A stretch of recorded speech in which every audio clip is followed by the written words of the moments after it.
అవును, సోనియా గాంధీ వందే మాతరంని ఆపమన్నారు, ఇది స్పష్టం.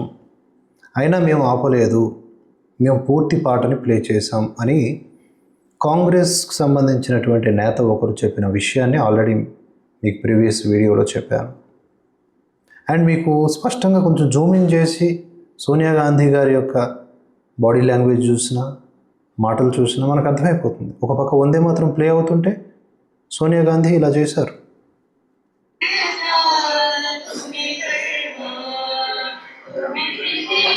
స్టాప్.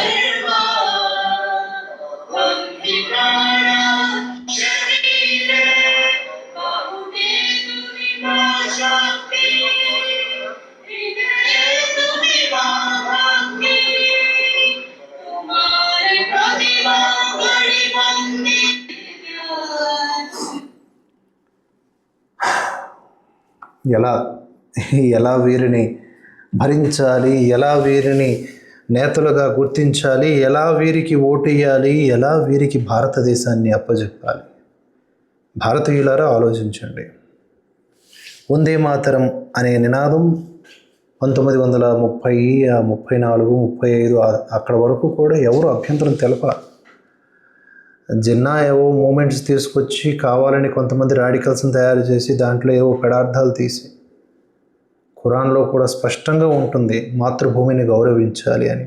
మహమ్మద్ ప్రవక్త కూడా మక్కా మదీనాన్ని అత్యంత ఎక్కువగా ప్రేమించాడు అతని నేల కాబట్టి.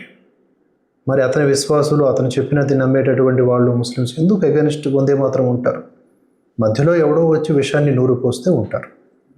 మరి అలా విషయాన్ని ఎక్కించుకున్నటువంటి కొంతమంది ముస్లింలను సంతృప్తిపరచడానికి ఈ విధంగా వందే మాత్రాన్ని వ్యతిరేకిస్తున్నారా? లేకపోతే మీ విశ్వాసంలో కూడా అదే భాగమై ఉందా? వందే మాత్రం అంటే మీకు ఏమైనా ఒళ్ళు నొప్పులు వస్తాయా?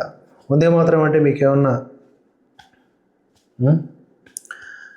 నా దేశం మీలాంటి వాళ్ళతో భారంగా ఉంది, బాధపడుతోంది. వందే మాత్రం మీరు ఎన్నిసార్లు వద్దన్నా అన్నిసార్లు నినదిస్తాం. మా నినాదం వందే మాతరం. మా దేశానికి మేము ఇచ్చే గౌరవం వందే మాతరం. వందే మాతరం. మాతరం అంటే తల్లి, ఈ నేల తల్లి. అది నన్ను నిలబెడుతుంది, అది నాకు అన్నం పెడుతోంది, అది నన్ను పోరాట యోధుడిగా మార్చింది, అది నన్ను శాస్త్రవేత్తను చేసింది, అది డాక్టర్ని చేసింది, ఇంజనీర్ని చేసింది, అది నాకు నీరునిచ్చింది, నీడనిచ్చింది, చెట్టునిచ్చింది, పుట్టనిచ్చింది, విశ్వాసాలనిచ్చింది, సంస్కృతినిచ్చింది, సకల మతాలను సమానంగా చూడమనే ఒక అత్యున్నతమైన ధర్మాన్ని అందించింది, జ్ఞానాన్ని ఇచ్చింది.